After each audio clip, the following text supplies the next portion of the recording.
Here's the obit from April. The movie obits from April. The month was rather mid. I was looking forward to many of these, and a lot of them did not exceed my expectations.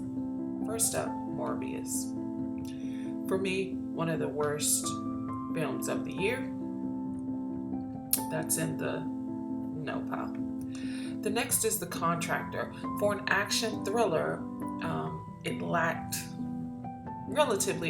action. It's basically packed in a third act. It follows Chris Pine, a bankrupt Green Beret who goes on a deadly clandestine mission to kill a scientist with a curable epidemic vaccine. Typical military clandestine spy film. It's mid. The next one is You Won't Be Alone. This is a period horror film starring Noomi Rapace, who's raised and groomed as a mute witch that copes with her loneliness by using her spells and ability to transition into any being she wants. And she does this for connection. It's one of the best recent horror films, definitely one of the best horror films of this year. The next one is Barbarians. While attending a birthday party, four friends expose incriminating secrets against each other, worth killing to protect. It's mid. The next one is Sonic.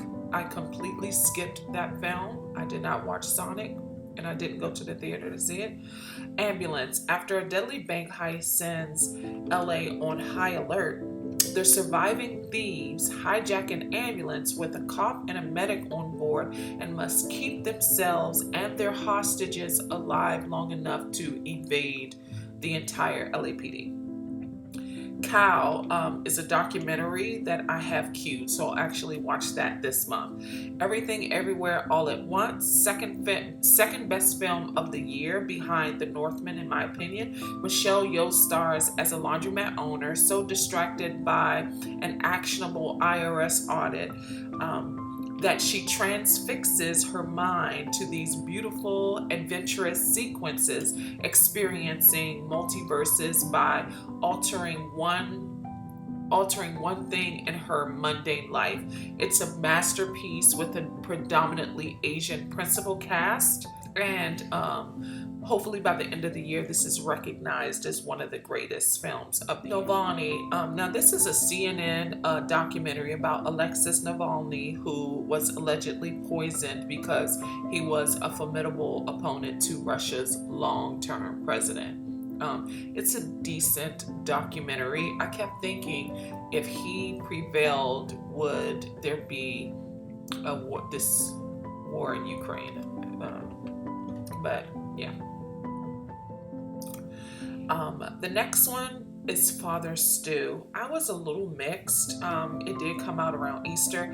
It's a biodrama starring Mark Wahlberg, whose near-death accident compels him to become a man of the cloth, despite all of his setbacks. It's a decent film. The next, Fantastic Beasts, I skipped it. Totally intentionally skipped it. Next, Duel. A terminally ill woman commissions a clone to continue living her life, but when her prognosis was mistaken, when she realizes her prognosis was wrong, she's forced to duel her clone to the death to win back her life. Next up, We're All Going to the World's Fair. I queued that film for this month. To Olivia.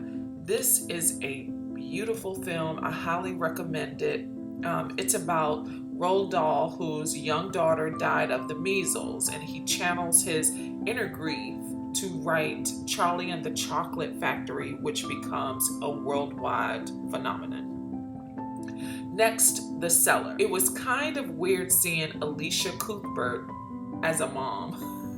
I know she's of age, but it was just weird. But she blindly buys a haunted house. I mean, come on. She blindly buys a haunted house at auction, and her daughter goes missing in this basement. It kind of has poltergeist vibes with a few chilling jump scares. It's not bad, but it's definitely your typical, I bought a haunted house, we want to restart our lives, let's fix it up and we'll be fine kind of horror film. The Bad Guys, skipped it.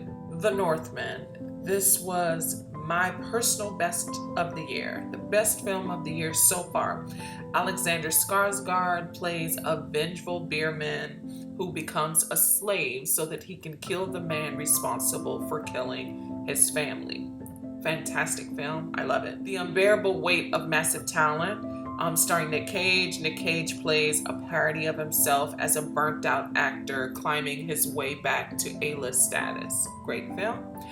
The next, 9 Bullets. While transporting an orphan cross-country to his next of kin, a retired burlesque dancer struggles to keep herself and the boy alive when a criminal mastermind realizes the boy has incriminating evidence against him. Next, Memory. Liam Neeson plays a hitman struggling to keep his advanced Alzheimer's at bay long enough to avenge an immigrant girl killed by the people responsible for trafficking her. It's okay. Hatching is a horror story about a young gymnast who befriends an evil crow inhabiting her traits. Firebird, that's in Q. Unplugging stars Eva Longoria, who's a burnt-out wife addicted to technology and social media, and she gives up her technology for a weekend retreat with her husband, but the loss of connections sends her marriage into a tailspin. Okay? That's April Rain.